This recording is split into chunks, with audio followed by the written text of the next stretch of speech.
Right, what we're going to discuss now is we run these events called the Wire, and the Wire events are basically an idea to run a game that's very different from a normal airsoft sniper event. So the idea is, imagine you're a sniper, you're in this tree line, and you're watching that other tree line over there, and you're expecting that there's someone in there.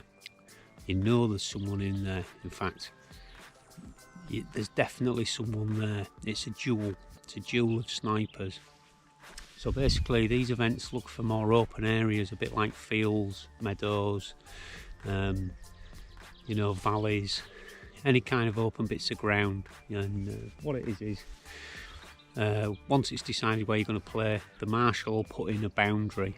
Now sometimes the boundary might be a stream, for example. It might be this near line of trees.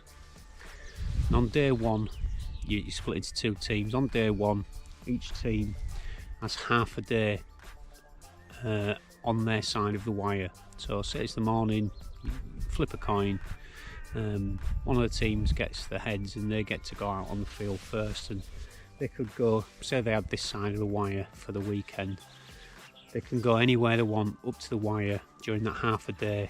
They can build anything they want, they can look for routes, they can spot where they think the enemy have either built something or are going to build something. They can make range cards.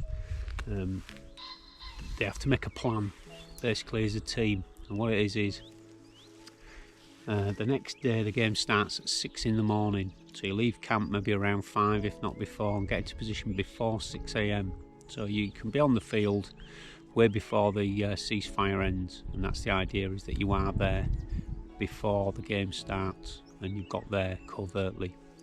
So obviously that would mean moving into position under cover of darkness, no torches, because the other team might be there already waiting. So on day one you get this half a day to prep your area, make your plan, build your hides, sort your routes, make your range cards, and then you'd swap over the other team in the afternoon, who'd then go onto their side of the wire. They couldn't come and look at what you've built or anything about your side, and you go onto a firing range that they've been on during the morning, and you zero your guns, you make all your range cards again, you get everything prepped, you load up for the next day, and on the evening you have a bit of a social camp. Everyone makes their way to bed, and obviously the two teams have got a plan of what they're going to do and what time they want to be in the gaming area in the next day. So day two, you get into position and the game starts at 6 in the morning, and objectives start getting put out. Now the wire, the area you're going to play in, is divided into sectors. They're often colour coded. There might be say 4 during the day, and at certain time slots, say 6 till 8, sector 1, there'll be targets popping up in that sector, and there might be something at the wire that one of the teams or both of the teams has got to recover. So it's kind of simulating a front line.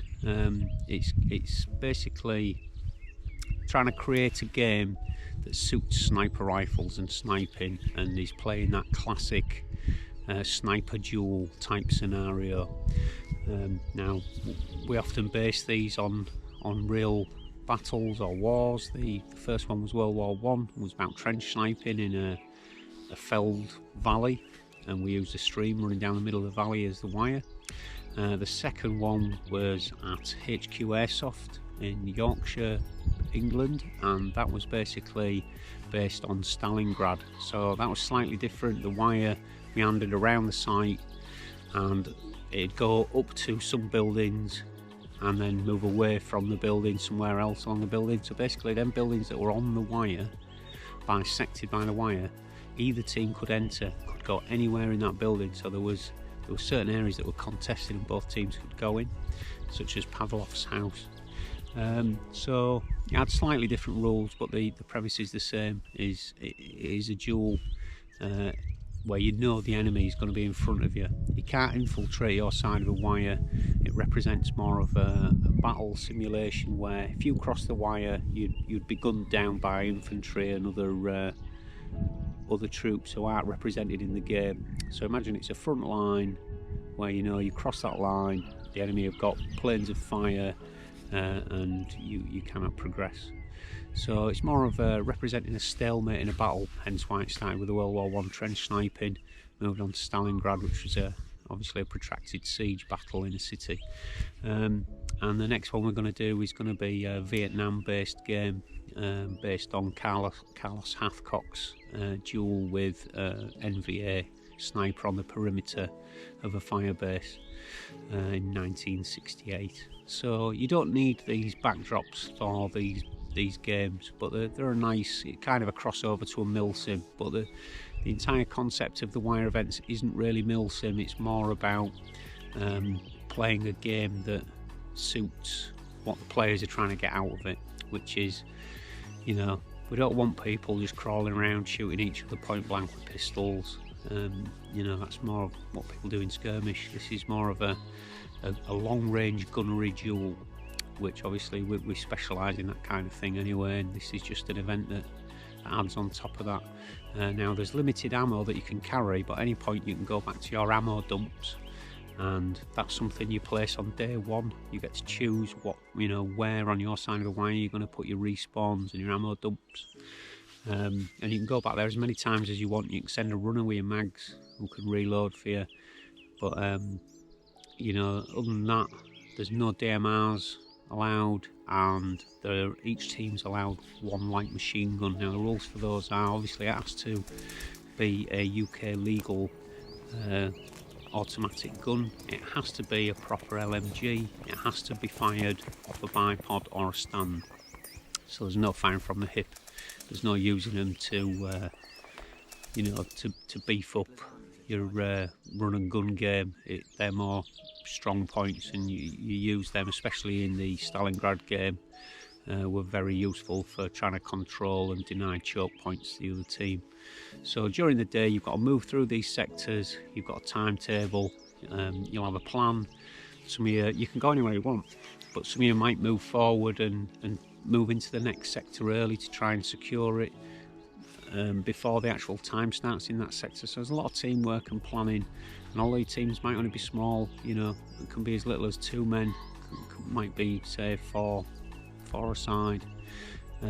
It's very much down to teamwork, communication and planning. You know, obviously there's very little chance of friendly fire, but that has happened in these events, in these contested buildings, and you know, you need to be working as a unit in this, with a game plan, using radios. So totally different style of game, and it seems to provide everything you want, and it utilises areas that, you know, are often quite limited for gaming.